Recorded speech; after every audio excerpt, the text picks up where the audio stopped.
네네. 지난주 시장 복귀하고 네. 이번 주 시장 전망 한번 제가 해 드리도록 하겠는데요. 네. 서두에 말씀을 드렸다시피 뭐 사실은 딴 게 없습니다. PPT 보시면 이게 피난 행렬이죠. 피난 행렬이 지금 길게 늘어지고 있는 게 지금 이제 우크라이나의 단적인 모습을 일단 좀 보여주고 있는 것 같고 지금 전쟁이 어떻게 될지는 제가 잘 모르죠. 우리가 다 모를 겁니다. 일단은 예상을 조금 해 봐야 되는 게 있는데 스위프트라고 주말간에 굉장히 조금 뉴스가 많이 나왔습니다. 국제 결제망을 일단은 차단을 좀 시켜놨죠. 쉽게 이렇게 생각하시면 돼요. 뭐 예전에 혹시 무역을 아시는 분들은 LC 같은 것도 있는데 우리가 지금은 상식적으로 어떤 돈을 싸가지고 서로 교역을 하지 않습니다. 돈은 이런 창고에 예를 들면 돈은 어떤 시스템 하에 이렇게 있고 그 결제 시스템을 우리가 뭐 컴퓨터라든가 이런 걸 이용을 해서 결제를 하는 이런 시스템인데 그걸 완전히 일단은 차단을 했는데 그 일단은 러시아 중앙은행 중앙은행을 중심으로 해서 여러 가지 은행이 있는데 이 여러 가지 은행 중에 어떤 은행이 일단은 스위프트 제재를 받는지 아직은 알려진 바가 없습니다. 구체적인 게 일단은 알려진 바가 없다. 여러분들이 일단 그렇게 일단 생각을 하시면 될 것 같고요. 그렇다고 해서 타격이 없다는 건 아닙니다. 좀 더 디테일하게 어떤 은행들이 어떻게 제재를 받는지 이게 구체적으로 나온다고 하면 혹시나 이제 주식하시는 분들 위해서 제가 말씀드리는 건데 지금 뭐 저녁에도 뉴스가 나오고 있죠. 삼성이 지금 일단 조금 가격적인 측면에서 조금 불리한 그런 뉴스들이 나오고 있기 때문에 러시아의 어떤 은행들이 지금 스위프트 통해서 제재를 받는가에 따라서 주식하시는 분들 거기에 초점을 좀 맞추시면 될 것 같습니다. 러시아 인플레이션까지 제가 지금 얘기를 할 줄은 몰랐습니다. 정말. 그 러시아 같은 경우에 아까 앵커님께서 얘기하셨는데 제가 오늘 아침 톡방에 오늘 아침 노란 톡방에 올려드렸죠. 새벽간의 뉴스를 아침에 가장 발빠르게 제가 올려드리는데요. 거기에서 제가 지금 러시아의 기준금리 말씀을 드렸습니다. 9%대. 러시아 같은 경우에는 지금 인플레이션도 심합니다. 인플레이션은 사실은 전 세계적으로 지금 굉장히 이슈가 되고 있죠. 우리나라도 마찬가지라고 제가 말씀드렸습니다. 우리나라도 소비자 물가 지수가 지금 4%대지만 이것은 부동산 가격을 책정하지 않은 소비자 물가 지수이기 때문에 우리나라 부동산 가격 지난 몇 년 동안 굉장히 많이 올랐잖아요. 부동산 가격을 소비자 물가 지수에 반영을 한다라고 하면 우리나라도 소비자 물가 지수 굉장히 높습니다. 뭐 미국 마찬가지고 잘 아시다시피 유럽 마찬가지고요. 지금 인플레이션 이슈는 미국, 우리나라 포함해서 전 세계적으로 일단 인플레이션 이슈가 지금 있는 상황이다. 인플레이션 중에서도 비용 관련된 인플레이션 이슈는 그리고 노동, 임금에 대한 인플레이션 이슈는 올해까지 전부 다 계속될 전망이다라고 일단 여러분들이 아시면 될 것 같고 방금 전에 그리고 오늘 아침에 제가 기준금리를 9.5% 정도 해서 노란톡방에 이제 여러분들한테 설명을 좀 드린 게 있는데 방금 뉴스 보니까 20%까지 올렸습니다. 20%. 이 기준금리 20%라는 건 사실은 제 세대에서는 제가 본 적이 없는 것 같고요. 본 적이 없는 것 같고 IMF 때는 제가 모르겠습니다. 그때 학생이어서 제가 모르겠는데 기준금리 20%라는 거는 제가 예전에 기억나는 게 저 이제 회사 대표님 지금 회사 대표님 말고 회사 대표님이 예전에 뭐 70년대 80년대 부동산을 구입하실 때 그때 우리나라 대표 은행에서 기준금리가 20% 이상이었다. 대출 이자가요. 그런 얘기를 제가 들은 기억이 나는데요. 그거 이후로 20%라는 이런 퍼센테이지는 제가 듣도 보도 못한 그런 퍼센테이지인데 지금 러시아가 기준금리를 20%까지 전격적으로 인상을 한 상황입니다. 러시아도 인플레이션 굉장히 심한 상태에 고용 별로 좋지 않아요. 제가 몇 주간 말씀드렸다시피 러시아에서 수출하는 교역품의 대부분이 1차 산업 위주로 되어 있습니다. 예. 철광석, 석유, 그리고 뭐 우리 농작물 같은 1차 산업 위주로 되어 있기 때문에 사실상 러시아는 어떤 변화가 필요한 것은 맞습니다. 더 높은 고차원의 산업으로 위로 가기 위한 이런 변화가 일단은 필요한데 그 모멘텀을 전혀 만들지 못하고 있었죠. 그 상황에서 어떤 이유에서든지 간에 전쟁이 일어났고 지금 러시아의 인플레이션을 제가 좀 키워드로 뽑아왔는데 루블화 일단은 보시겠습니다.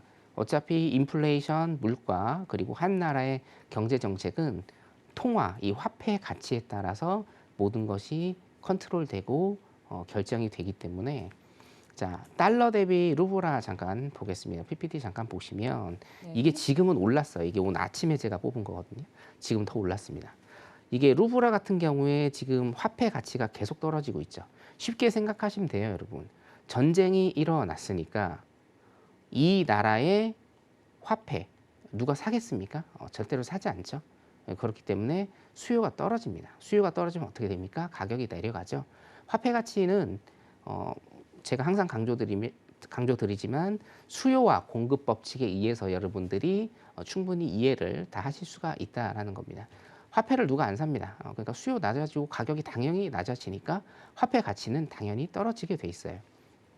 자, US 달러 대비 우리가 이제 달러, 미국 달러 대비해서 루블화가 지금 달러의 가치가 계속 죄송합니다. 루블화의 가치가 계속적으로 떨어지죠. 자, 분모인 루블화의 가치가 계속 떨어지니까 분모가 작아집니다. 분모가 작아지니까 어떻게 되죠? 루블화 분의 달러의 절대값은 위쪽으로 계속 커지는 겁니다. 지금은 83인데요. 아마 100 정도까지 올랐을 겁니다.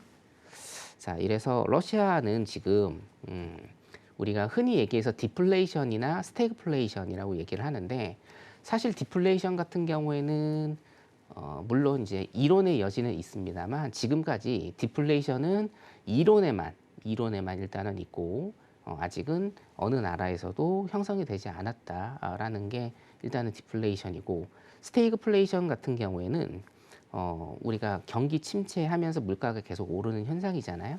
러시아는 정말 이제 스태그플레이션에 들어갈 가능성이 굉장히 좀 높아 보인다라고 제가 좀 설명을 드릴 수가 있을 것 같습니다. 물가 굉장히 높고 화폐 가치 계속적으로 떨어지고요. 고부가가치 산업으로 이끌 수 있는 어떤 동력이 지금 없죠. 그죠? 그렇기 때문에 스태그플레이션이 올 수도 있다라고 일단 여러분들이 보시면 되겠고 지금 밑에 자막에 보시다시피 루브라 가치 지금 30%나 또 폭락을 했죠. 장 시작했을 때.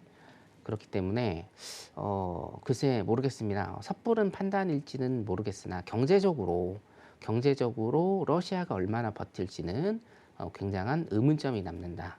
일단 이렇게 보시면 되겠고 뭐 저번 주든 이번 주든 그 다음 주든 사실은 이 이슈를 덮을 만한 이슈는 지금 없는 거라고 봅니다. 그래서 러시아 관련된 상황 그리고 러시아가 지금 인플레이션에 어떻게 대응을 해야 될지 거기에 대해서도 향후에 제가 계속적으로 아마 말씀을 드릴 것 같네요. 자, 지난주 미국 시장 노동시장 지표를 좀 한번 볼까요? 지난주 목요일에 신규 실업수당 청구 건수 발표가 됐습니다. 신규 실업수당 청구 건수는 고용에 있어서 굉장히 중요한 지표로서 활용이 되고 있습니다.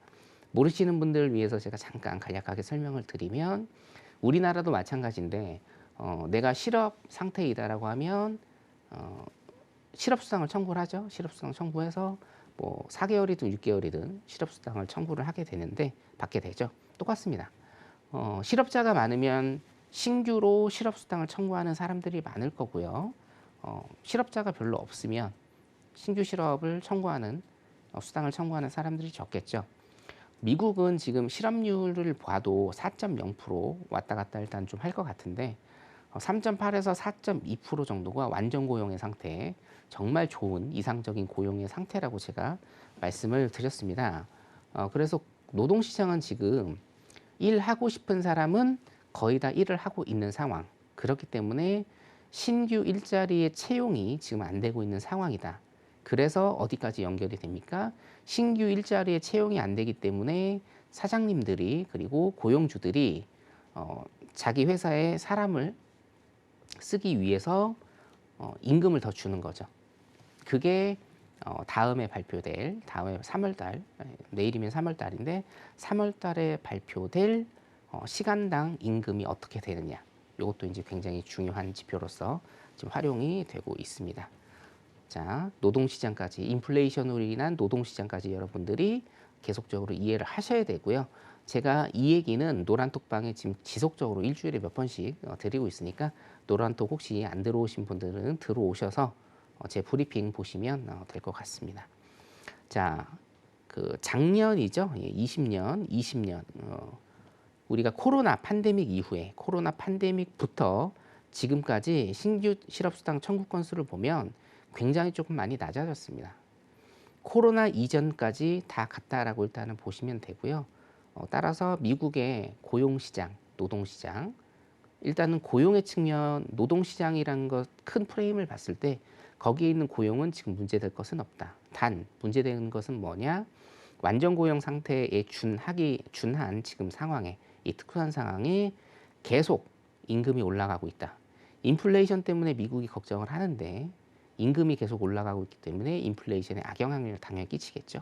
예, 인건비가 상승을 하기 때문에 그래서 항상 2022년에는 우리 노동시장 특히나 임금 상승에 대해서 여러분들이 꼭 주목을 하셔야 된다라고 제가 강조를 좀 드리고 싶습니다. 예, 지난주 노동시장 지표 지금 굉장히 좋다. 계속 좋았죠. 앞으로도 좋아질 것이다. 라고 일단 예측이 되고요. 여기 PPT에는 제가 적지 않았지만 이번 주에도 목요일 날 신규 실업수당 청구 건수 있고요. 금요일 날 굉장히 중요한 날입니다. 비농지표가 있죠. 비농업 부분 고용지표 있습니다. 비농업 부분 고용지표 한 달에 한 번 발표되는데 굉장히 중요한 지표죠. 고용이 어떻게 됐는지에 관한 굉장히 중요한 척도를 나타내고 실업률도 일단은 발표가 되기 때문에 3월 첫째 주 목요일과 금요일 여러분들이 굉장히 주목을 하셔야 됩니다. 자, 차트 보면서 좀 설명을 드리도록 하겠습니다. 자, 나스닥 차트 일단 좀 보기로 하죠.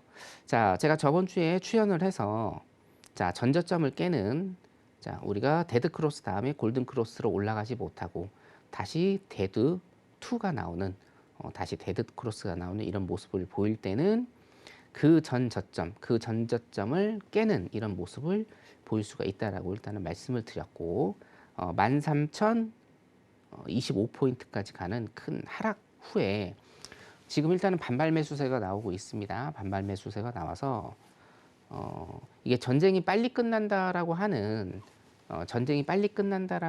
그런 심리 그리고 지금 조금 소강 상태죠.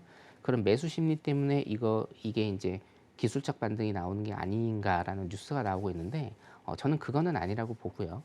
어차피 우크라이나가 계속 침공을 당하고 키예프까지 지금 거의 키예프 근처까지 진격을 했을 때도 미국 시장이 이틀 동안 반발 매수세가 있었습니다. 자, 요거를 어떻게 해석을 할 것인가가 사실은 굉장히 좀 중요한데 자, 이렇게 헷갈릴 때는 큰 틀에서 일단은 보시면 됩니다. 지금 1월부터 대세 하락장이고요. 1월부터 대세 하락장이고 자, 고점 네, 지금의 고점이죠. 자, 저점입니다. 저점 그리고 지금의 저점. 고점이 낮아지고 저점이 낮아지는 전형적인 하락장입니다. 물론 이제 대세 하락장이라는 얘기를 쓰기에는 아직 2달 정도간의 데이터밖에 없기 때문에 대세 하락장이라고 좀 말씀을 드릴 수는 없는데 일단은 중기적으로 보면 하락장은 맞습니다. 자, 하락장에서의 매수세는 어떻게 볼 것인가? 일단은 눌림으로 봐라라는 게 제가 계속적으로 여러분들한테 말씀을 드리는 거였고 자, 큰 틀에서 일단은 2022년에는 이슈가 좀 있죠. 금리 인상, 우리 이제 러시아 이슈 때문에 조금 묻어두었던 금리 인상이 있고요.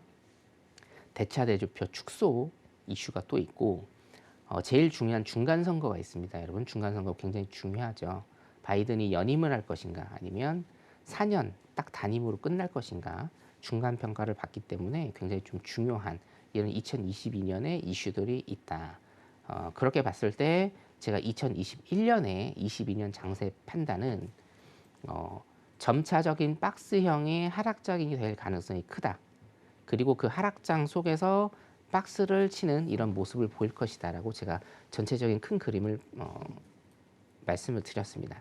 거기에 기초를 한다라고 보면 여러분 중장기적으로 일단은 투자를 하신다라고 하면 이 봉의 고가가 15,260포인트거든요.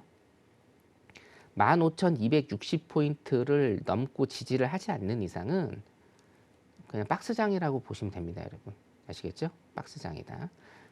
15,260포인트까지 가야 되기 때문에 지금 한 1,000포인트 정도 더 남았습니다. 1,000포인트의 상승이 있을지언정 이 15,260포인트를 넘고 지지를 받지 않는다라고 하면 또 떨어질 가능성 많아요. 제가 보기에는 15,260포인트까지 가지도 않고요. 15,000포인트, 15,000포인트에서 약 한 13,500포인트, 13,500포인트 요 정도 선에 가는 박스장이 미국 시장은 계속될 가능성이 굉장히 크다라고 일단 이렇게 좀 진단을 내드리고 싶고 그러면 이번 주 장세는 어떻게 되느냐? 당연히 박스장으로서 갈 것이다. 그럼 우리는 어떻게 실전 매매에 접목을 해야 되느냐? 주요 시간대 매수든지 매도든지 사실은 상관은 없습니다. 여러분들 가장 궁금하신 게 뭐죠? 오늘은 오릅니까? 매수로 보시면 몇 포인트까지 보시나요? 매도로 보면 얼마까지 떨어질까요?를 여러분들이 굉장히 많이 하시는 질문 중에 하나인데 박스장 매매를 하셔야 돼요. 매수든지 매도든지 여러분들 일단은 그 하나만 머릿속에 지금 넣고 계시면 절대로 안 됩니다. 박스장이 나온다라고 하면 굉장히 긴 박스장이 나올 겁니다. 그렇기 때문에 여러분들 박스장 매매를 하신다. 13,500에서 15,000 선까지 일단은 가는 그런 모습을 보일 것이다. 일단 이렇게 체크를 하시면 되겠고요. 네. 여러분들 더 궁금하신 국내 선물 일단은 좀 체크를 해보도록 하겠습니다. 네. 국내 선물 같은 경우에도 제가 계속적으로 말씀을 드리는데요. 이제 앵무새처럼 말씀드립니다. 360에서 380포인트 6월까지 박스장이 될 가능성이 굉장히 크다. 자, 그런데 한 가지 질문이 좀 들어왔었어요. 자, 이날이죠. 2월 24일 날 저가가 353포인트까지 갔습니다. 360포인트 말씀하셨는데 353포인트까지 가서 이거 어떻게 봐야 되느냐. 자, 제가 한 가지 기준을 좀 말씀을 드리겠습니다. 제가 360에서 380포인트를 말씀드린 이유는 자, 긴 박스장 4개월 동안의 20포인트의 긴 박스장 후에 단계적인 하락 후에 박스장이 더 나올 것이다. 이렇게 이제 말씀을 드렸죠. 그것 때문에 360에서 380포인트로 말씀을 드렸는데 제가 처음부터 조금 길게 보면은 350에서 380포인트라고 일단 말씀을 드렸거든요. 그 이유는 뭐냐면 자, 이봉 보시죠. 크게 떨어진 이봉에서 이것도 이제 중기적으로 보면 페이크라고 볼 수가 있는 봉인데요. 지금 저가가 어떻게 됐죠? 370포인트입니다. 370포인트. 그죠? 370포인트까지 일단은 뚫었단 말이에요. 380까지 봤는데 370포인트까지 한 10포인트 정도, 10포인트 정도 일단 뚫었습니다. 항상 패턴을 가지고 여러분들이 분석을 하셔야 되는데 이것도 뭡니까? 360포인트를 제가 봐드렸는데 저가가 353포인트, 예, 7포인트 일단 뚫었거든요. 요거는 페이크라고 보셔도 무방하다라고 제가 일단은 봐드리겠습니다. 자, 360포인트의 저가를 뚫었을 때 우리 개인들은 여기에서 매도를 탈 거란 말이죠. 자, 매도를 탑니다. 매도 포지션 들어갑니다. 그러면 소위 얘기하는 세력들은 어떻게 됩니까? 매수로 당겨야 됩니다. 그렇기 때문에 페이크 봉이라고 일단은 여러분들이 보시면 되겠고 원칙은 바뀌지 않았습니다. 360에서 380포인트를 왔다 갔다 하는 박스장이 6월까지 최소 5월 말에서 6월까지는 계속 될 것이다라는 제 관점은 변한 것은 없고요.